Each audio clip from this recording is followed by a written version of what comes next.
Yan.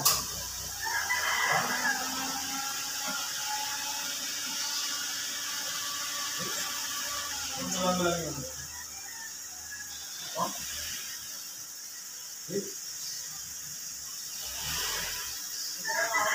Ganda na. Okay? Very good. Ano ba?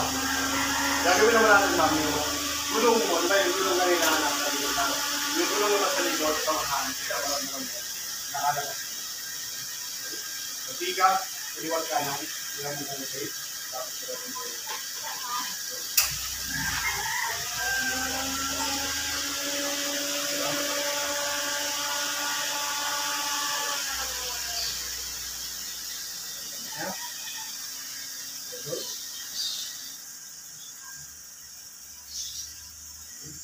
Ramdaman mo yung nasa yung gulong mo pa na kung nakakadaman ka.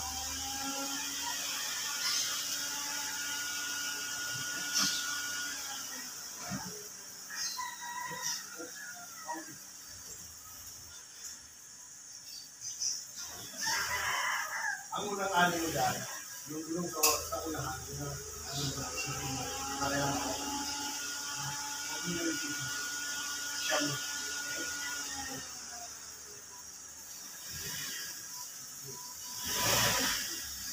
Pasok na. Isipin mo naman yung nasa likod ka.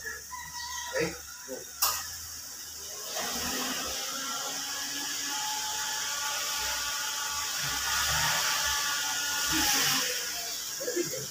Diba? O ngayon, lapit mo siya. Yung listing mo ng paganahin mo. Side.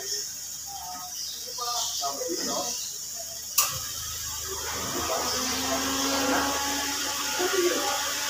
Tapos pa. Kanina. Sige. Ganun lang. Yung sa likod at sa harap. Okay? Ganun maglabas na. Okay. Okay, meron. Ganun mo lagi lang. Kung sabi ko sa'yo, kara, malimutan mo naman. Huwag mo lang kalimutan.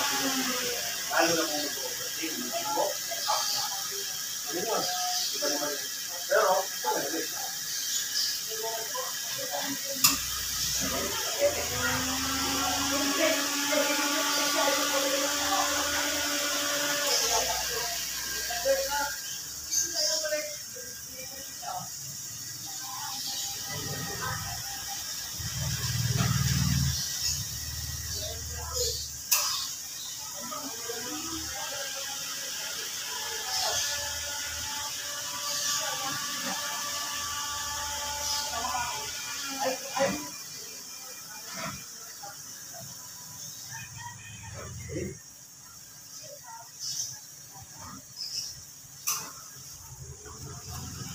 So yan, ginagawa ni ma'am ngayon, yung exercise, kasi may humps yun eh. Medyo pataas sa konti. Siyempre, yung pagpasok niya dito, medyo kailangan magamay niya. Kailangan ramdam niya kung paano pumasok yung unahang gulong. Okay? Tapos yung nasa likod na gulong. Kailangan pumatong yun doon. Okay? Dahil saka abante siya dito unti-unti lang. Hanggang doon sa parking na gusto niya. No? Nang na-drive to ni ma'am tong kanyang sakyan na to. So, nag-driving school na siya pero natatakot pa rin kasi yung pag-apak niya ng gas medyo hindi balance. Kaya, pinagawa ko ma-exercise, yung ganyan. Kailangan matutunan niya yung pag-pump ng gas, pag-approach ng brake, tama. Kasi pwedeng tumambayan dito kasi medyo hindi marunong yung magpa-park dito. At baguhan, syempre, pwedeng mag-cause ng accident. Ilalabas natin siya. Mapunta dun. Lalabas naman yung aralin natin. Tatandaan mo natin yan. Pag lalabas tayo, bago mo kapilin yung narisela mo, titinan mo yung side. Tapos isipin mo, saan ako pupunta? Papunta ba ako doon? O papunta ako dito? Kung papunta ka doon, syempre ang pula ng sakyan mo, papunta sa lima. Isabihin, sabi natin yung lima. Kasi kung saan papunta siya ng pula ng sakyan mo, ito yung sabi. Na, so, ngayon, palabas tayo, syempre, papunta dito. Magkaliwa ko. So, kailan mo gagalawin yung nalita? Huwag mo kagad kakabibig dito. Kasi pwede bumang agad yung nalita ko dito sa kapatid. Okay? So, kailangan nakatubig mo na yung Panibela mo, hanggang malagpas ang kulang mo. Yan. Nagpatang mo na yun ha. Isang beses muna tayo.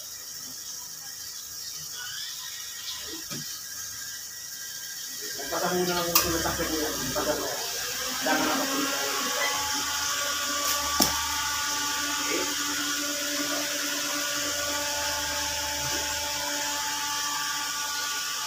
Okay na. Nagpatang mo na siya.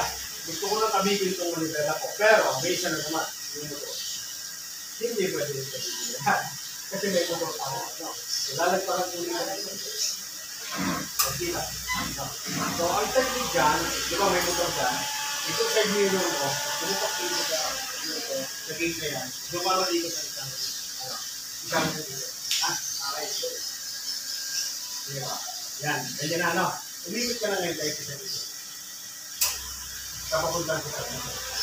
Ayun. Sige mo yan. Okay. Then, ang taklan mo, paparamdaman mo yan kasi papago ko sa dito. Okay. Yeah, last. Yan. Okay. Hanggang lumagpas lang to. Diba? Okay.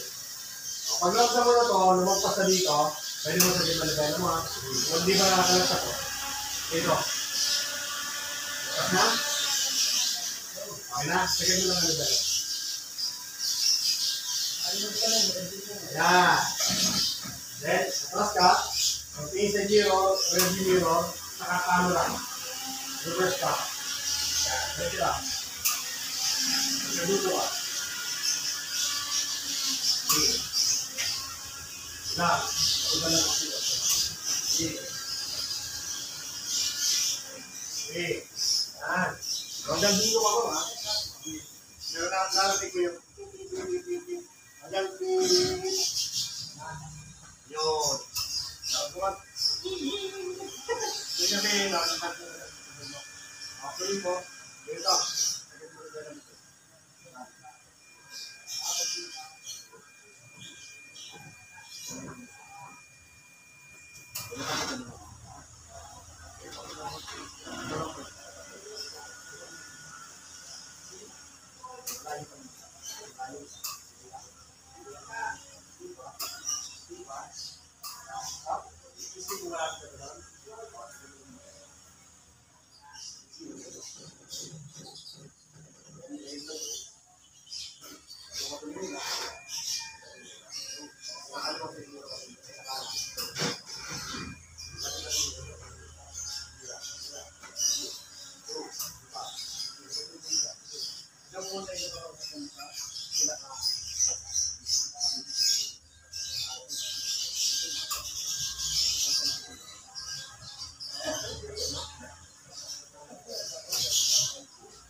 Yung panagaan natin, pupunta ka muna sa account.